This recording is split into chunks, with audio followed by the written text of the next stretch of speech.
I've got some really cool stuff I want to show you guys today, but today, for the first time, not only will I be filming in 4K, the image on the screen is going to be displayed in 4K.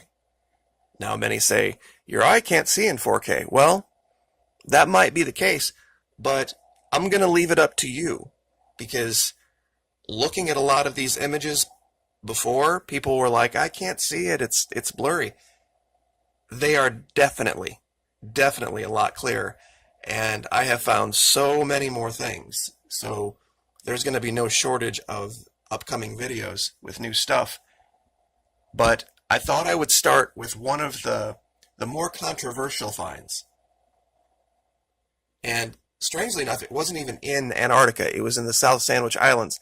It was this infamous picture of a bird that I had made the allegation that what was happening here with this landslide was actually head and spine of perhaps something that was locked in or lodged in the ice, and with all of the melting, it released and fell down the side of the mountain, and the reason that it stayed intact was because, of course, it's organic.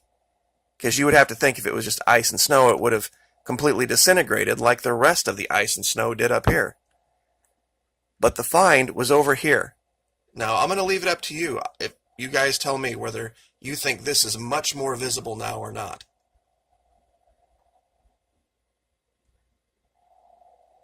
Now, there's this cave behind it, some kind of dark shadow, but in front, there's very clearly this large gray figure.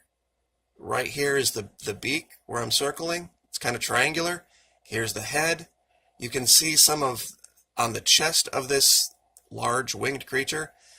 Kind of matches the color of the beak. I'm going to turn the light up a little bit here. Pardon the focus. Readjust the camera a little bit. There we go. You can see down here where it looks like it's perched. You can even see down here there might be some type of the wings or the tip of the feathers at the back. But at least to me, it is much, much more clear than it was even before. And for some reason, when the camera pulls out of focus, it resets the light.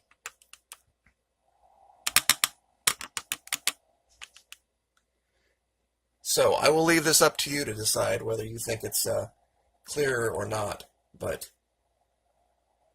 looking at a 27-inch 4K screen, it's pretty clear from here.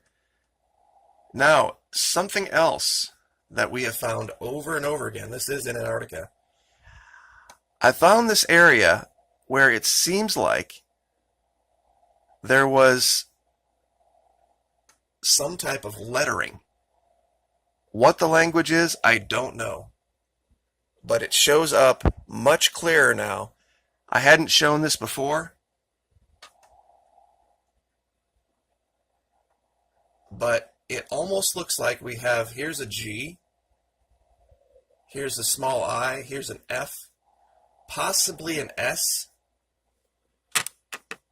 And I'm going to actually adjust the room light here, hold on, because sometimes that affects it.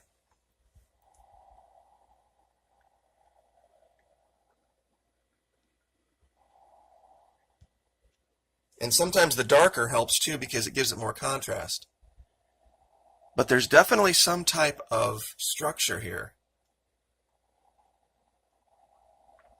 And I think I have that light up. Just there we go. The darker light helps. Right here. Whatever it is, it's not natural for sure.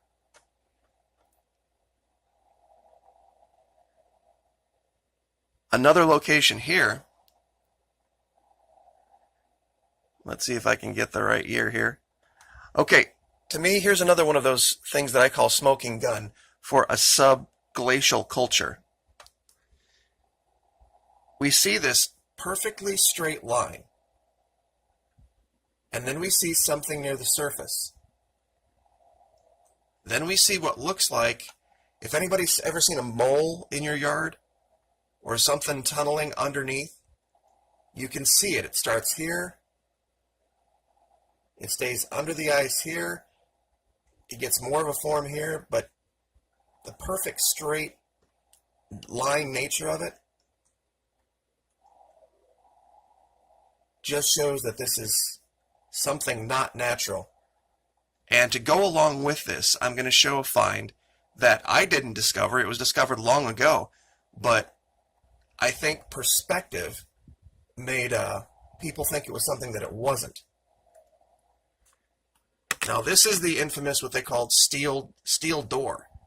They looked at it from this image and they saw this giant steel round shield shape of a door looking like it had been kind of rolled away from a cavern.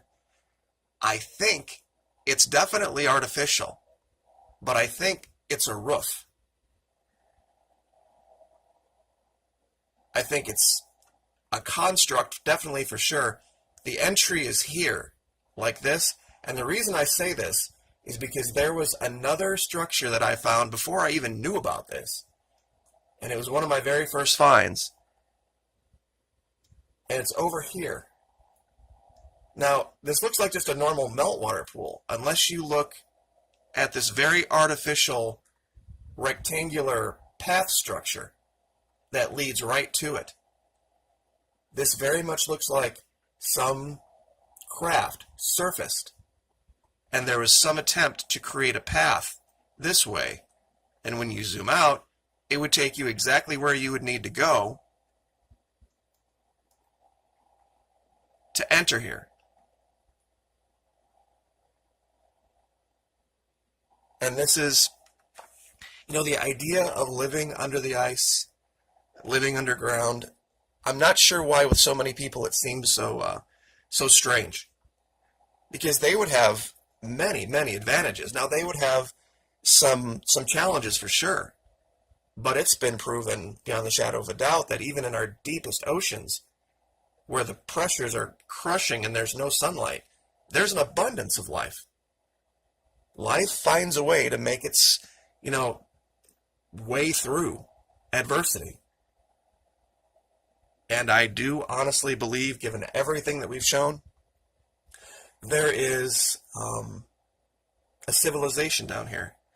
Now, what governments in the known world, quote unquote, know about it and their level of involvement, that is something probably to be debated. But I do want to end this video, last 2 minutes, by talking about tricks of language. And I know that doesn't seem like it's relevant, but it's so important to understand about disclosure. When people approach our government or representatives and say, do you have evidence of extraterrestrials? Well, they can say no and not be lying, because what we see in our skies might be the result of a civilization in our deep oceans and in Antarctica. That means it's not extraterrestrial. That means it's terrestrial. Now, it's just their way of getting out of answering the question. You could also say, do you have evidence, government representative person, of UFOs? Well, think about the way you asked the question. UFO stands for unidentified flying object. If they have information about it, it's not unidentified anymore. It's an identified flying object. So just asking the question, do you have information about unidentified things, they can also lie and say no. Well, not lie and say no. Because the objects in question, to them, are identified flying objects. They know what they are. They know where they're coming from. They might have details. They might not. So you have to use the proper language when asking the questions. Asking a question like, do you have information about a civilization living in, around, or under the continent of Antarctica or in our deep oceans? That would be the proper question to ask. And then they would have to lie. Now, one more thing, I haven't shown this before. Well, excuse me, I have shown it before, but it was a long time ago. And I wanted to show it again. For those of you that think all of Antarctica is covered in ice and snow, it's not. This, I made the allegation long ago, looks like a tree trunk.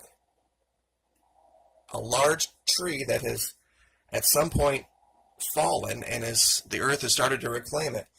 But carved into the end of it, how many times have we shown the worship of serpents down here and dragons? Do you see the lower jaw, the upper jaw, the eye, the headdress? A lot of the stuff we show is blurry, but this isn't one of them. So I will leave it there, 11 minutes. I hope the 4K imagery helped. Like, share, subscribe. We'll see you next time.